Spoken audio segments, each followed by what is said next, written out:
Brake खां पोइ हिकु भेरो ॿीहर प्रोग्राम में अव्हांखे चऊं था भली कार। ऐं प्रोग्राम जे हिन हिसे में जीअं ब्रेक ते वञण खां पहिरीं अव्हांखे ॿुधायोसीं त वापसि ईंदासीं त सुप्रीम कोर्ट कराची रजिस्ट्री में मुख़्तलिफ़ केसनि जे हवाले सां जेका हेयरिंग थी आहे, ॿुधणी थी आहे, उन ते पाण ॻाल्हि ॿोल कंदासीं। सो अव्हांखे ॿुधाईंदा हलूं त चीफ जस्टिस काज़ी फाइज़ ईसा साहब ऐं उनजे बेंच में शामिल जेके सीनियर जज आहिनि उहे 3 ॾींहंनि खां कराची में पहुतल आहिनि। मुख़्तलिफ़ केसनि जी उन्हनि हिते ॿुधणी कई आहे।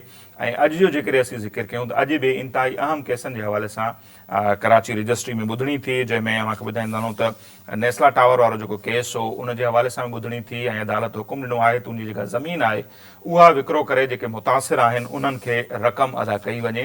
ऐं अव्हांखे ॿुधाईंदा हलूं त 44 जेके दरख़्वास्त गुज़ार आहिनि उन्हनि जी दरख़्वास्त दाख़िल थियल आहे नेस्ला टावर जा जेके मुतासिर आहिनि। उन सां गॾोगॾु गुजर नालो आहे, महमूदाबाद नालो आहे, उन जा जेके मुतासिर आहिनि उन्हनि जे हवाले सां बि सुप्रीम कोर्ट वाज़े हुकुम ॾिनो आहे त 1 महीने जे अंदरि अंदरि उन्हनि खे बि जेको आहे सो अदायगियूं कयूं वञनि ऐं उन्हनि खे अलॉटमेंट जेका आहे सा उहा ॾिनी वञे। सो अहिड़ी रीति ॿिया जेके मुख़्तलिफ़ अहम केस आहिनि उन्हनि जी बि अॼु ॿुधणी थी आहे। ऐं ख़ासि तौर ते ॾिसूं त मुख़्तलिफ़ हंधनि ते जेके कराची में अहम जेके इमारतूं आहिनि उते जेके कंटेनर्स रखियल आहिनि ऐं जेके फुटपाथ वग़ैरह जेके आहिनि उन्हनि ते रुकावटूं विधियूं पियूं वञनि हुकूमती सतह ते। उन ते चीफ जस्टिस काज़ी फाइज़ ईसा साहब इंतिहाई नाराज़गीअ जो इज़हार कयो ऐं उन्हनि जेको आहे अॼु ॿुधणी दौरान जेके अटर्नी जनरल साहब आहिनि उन्हनि खां पुछाणो कयो त छा अव्हांखे नज़र नथो अचे त नेवल हेडक्वार्टर हुजे, रेंजर्स हेडक्वार्टर, गवर्नर हाउस, वज़ीर आला हाउस, उन्हनि जे ॿाहिरियां जेके कंटेनर पिया आहिनि उन सां फुटपाथ जेके आहिनि उहे मुकमल तौर ते ब्लॉक थियल आहिनि ऐं इहो सभु छो थो कयो वञे। जंहिं ते एडिशनल अटर्नी जनरल जवाबु ॾिनो त सिक्योरिटी जा मामला आहिनि ऐं फोर्सिस ते मुख़्तलिफ़ वक़्तनि ते हमला थींदा रहनि था, उन जे करे सिक्योरिटी पर्पज़ जे करे इहे कंटेनर्स उते रखिया विया आहिनि। जंहिं ते बि चीफ जस्टिस नाराज़गी जो इज़हार कंदे चयो त दुनिया जे कंहिं बि मुल्क में ईअं नाहे थींदो जेको पाकिस्तान में थियो पियो। उन्हनि चयो तव्हां दुनिया घुमी अचो, किथे बि सिक्योरिटी जे नाले ते आवाम खे ईअं परेशान नाहे कयो वेंदो। उन्हनि जो चवणु हो त सिक्योरिटी इदारा जेकॾहिं पाण खे महफ़ूज़ नथा सम्झनि उहे महफ़ूज़ हंधनि ते मुंतक़िल थी वञनि, हमला त अवाम ते बि थियनि था। गॾोगॾु उन्हनि इहो बि चयो त हुननि बि IG सिंध खे इहो हुकुम ॾिनो आहे त संदसि जेके रूट आहिनि उन्हनि ते के बि रुकावटूं न विधियूं वञनि, माण्हुनि खे परेशान न कयो वञे ऐं अॻिते जेकॾहिं संदसि रूट ते के बि रुकावटूं विधियूं वयूं त हू IG जे ख़िलाफ़ तोहिनी अदालत जी कार्रवाई कंदा। उन्हनि जो चवणो हो त ज़िंदगी खे केतिरो महफ़ूज़ करणो आहे, जेका ज़िंदगी मिलियल आहे उहा ई मिलंदी ऐं असांखे पंहिंजनि माण्हुनि खे परेशान न करणु खपे। सो इंतिहाई अहम रिमार्क्स हुआ चीफ जस्टिस जा ऐं ॿियनि जजनि जा। ऐं ख़ासि तौर ते अॼु जेकॾहिं असीं ॾिसूं त जेको हिकिड़ो इंतिहाई हिकिड़ी अहम इमारत आहे जंहिंखे जना कोर्ट्स चयो थो वञे, उन ते जेको आहे रेंजर्स मुसलसल जेको आहे तक़रीबन 1999 खां वठी रेंजर्स उते मौजूदु आहे। उन ते चीफ जस्टिस साहब अॼु पुछाणो कयो त सिंध हुकूमत ॿुधाए त आख़िर कहिड़े कानून तहत जना कोर्ट्स जी जेका इमारत आहे उहा रेंजर्स जे हवाले कई वञे। उन जे हवाले सां उन्हनि सिंध हाई कोर्ट खां पुछाणो कयो आहे।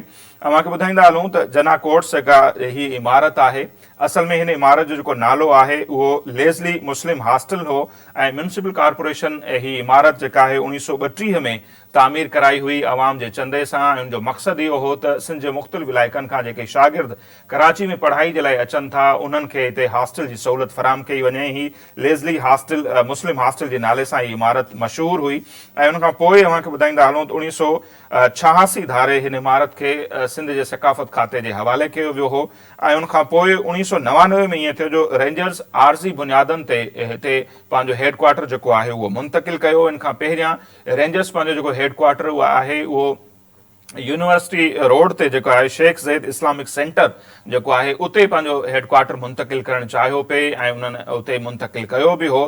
पर उनखां पोइ नज़र आयो हो त जेका गॾियल अरब इमारतुनि जी हुकूमत आहे उन सख़्तु नाराज़गी जो इज़हार कयो हो। उन्हनि जो चवणु हो त हीअ जेका शेख ज़ैद इस्लामिक सेंटर जी इमारत तामीर थी आहे उहा उन्हनि पढ़ाई जे हिसाब सां फंड ॾिना हुआ त तामीर कई वञे, उते रेंजर्स हेडक्वार्टर कीअं मुंतक़िल थियो आहे। ऐं पोइ UAE जी हुकूमत जी नाराज़गी खे नज़र में रखंदे रेंजर्स हेडक्वार्टर खे जेको आहे हिन लेज़ली मुस्लिम हॉस्टल चऊं या जना कोर्ट्स जेका आहे उन इमारत में 1999 में अव्हांखे ॿुधायोसीं त रेंजर्स खे आरज़ी बुनियादनि ते उते शिफ्ट कयो वियो हो।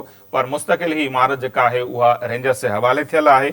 ऐं हिन लेज़ली मुस्लिम हॉस्टल ते ही नालो जना कोट्स कीअं पियो उनजी बि हिकिड़ी दिलचस्प तारीख़ आहे। अवांखे ॿुधाईंदा हलूं त पाकिस्तान जे क़याम खां पोइ क़ाइद आज़म मोहम्मद अली जना मुख़्तलिफ़ हंधनि जो दौरो पे कयो ऐं जॾहिं हुननि हिन इमारत जो दौरो कयो उनखां पोइ हिन इमारत जो नालो लेज़ली मुस्लिम हॉस्टल मां तब्दील करे जना कोट्स जेको आहे उहो ॾिनो वियो हो।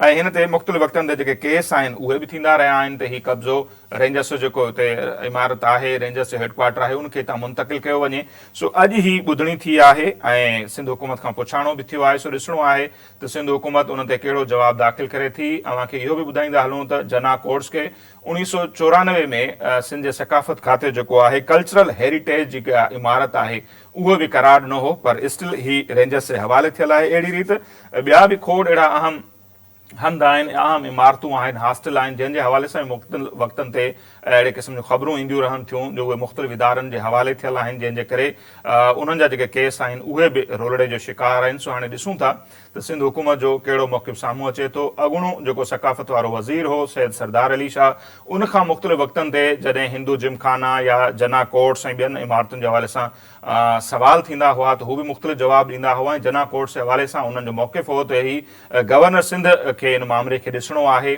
ऐं हिकिड़े मौक़े ते असांखे ईअं बि नज़र आयो जो क़ौमी असेंबली जी जेका स्टैंडिंग कमेटी हुई उन फंड तलब कया हुआ। उन्हनि जो चवणो त रेंजर्स खे फंड खपनि हू पंहिंजो हेडक्वार्टर ॿाहिरि मुंतक़िल करे जीअं जना कोट्स ख़ाली कई वञे, पर उहे फंड फराहम थिया न थिया उहो केस किथे पहुतो। यकीनन हाणे जॾहिं हीउ मामिलो सुप्रीम कोर्ट में आयो आहे त उनखे ॿुधायो वेंदो त आख़िर कहिड़ा सबब आहिनि जो हीउ हेडक्वार्टर ॿाहिरि मुंतक़िल नथो कयो वञे। सवाल इहो बि आहे त छा ही जना कोट्स चऊं या लेज़ली मुस्लिम हॉस्टल जेका म्यूनिसिपल कॉर्पोरेशन 1932 में तामीर कराई उहा ख़ाली थींदी या न। अच्छा, गॾोगॾु हिकिड़ो दिलचस्प फैक्ट इहो बि आहे जो ही का हिकिड़ी इमारत न आहे, कराची जूं अहिड़ियूं ॿियूं खोड़ इमारतूं आहिनि, तारीख़ी इमारतूं ऐं 1700 खां वधीक हिस्टोरिकल साइट्स आहिनि कराची में जंहिंजी जंहिं अंदाज़ सां वारसी थियणु खपे हा उहा कोन पई थिए। ऐं घणियूं इमारतूं अहिड़ियूं आहिनि जेके कल्चरल हेरिटेज जो बिल्डिंग करार ॾिनल आहिनि पर तंहिंजे बावजूदि ते असांखे कब्ज़ा नज़र अचनि था। ऐं जेको दिलचस्प फैक्ट मूं अव्हांखे ॿुधाइणु पियो चाहियो उहो इहो आहे, अव्हां हिस्ट्री में जेकॾहिं वेंदा गूगल ते बि सर्च कंदा तव्हांखे मिली वेंदो।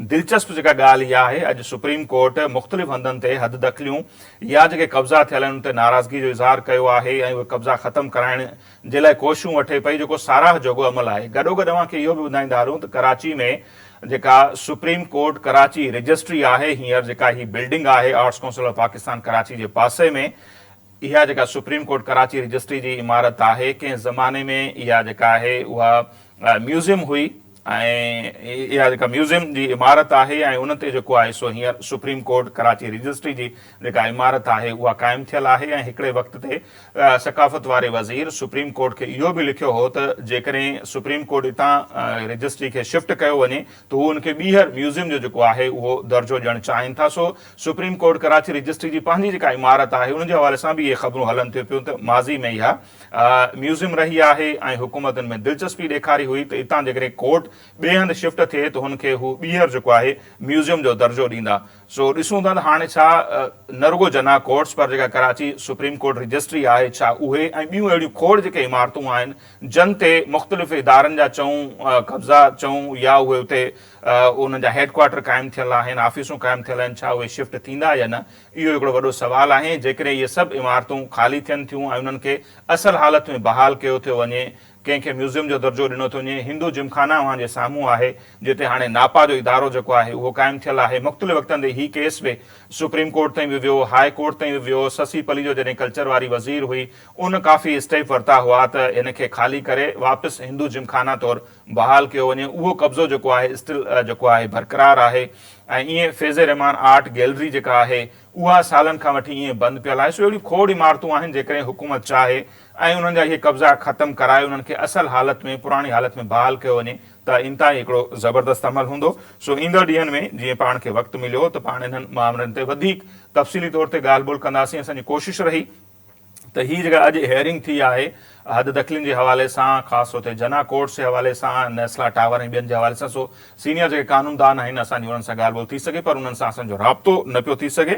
सो ऐं प्रोग्राम जो जेको वक़्तु आहे उहो बि हिते पंहिंजी पुॼाणी ते थो पहुचे। सो ईंदड़ ॾींहंनि में वक़्तु मिलियो त पाण हिननि ते वधीक तफ़सीली तौर ते ॻाल्हि ॿोल कंदासीं। जेके आर्कियोलॉजी जा माहिर आहिनि उन्हनि सां, या जेका सिंध हुकूमत जे जेके ज़िम्मेवार माण्हू आहिनि उन्हनि सां पाण ॻाल्हि ॿोल कंदासीं त नेठि उन्हनि वटि कहिड़ो प्लान आहे जो हू इन्हनि अहम इमारतुनि तां कब्ज़ा हटाए उन्हनि खे असल हालत में बहाल कनि। नाज़रीन, अॼु जो जेको ही प्रोग्राम आहे हिते पंहिंजी पुॼाणी ते थो पहुचे। असांखे ॾींदा इजाज़त। अल्लाह निगहबान।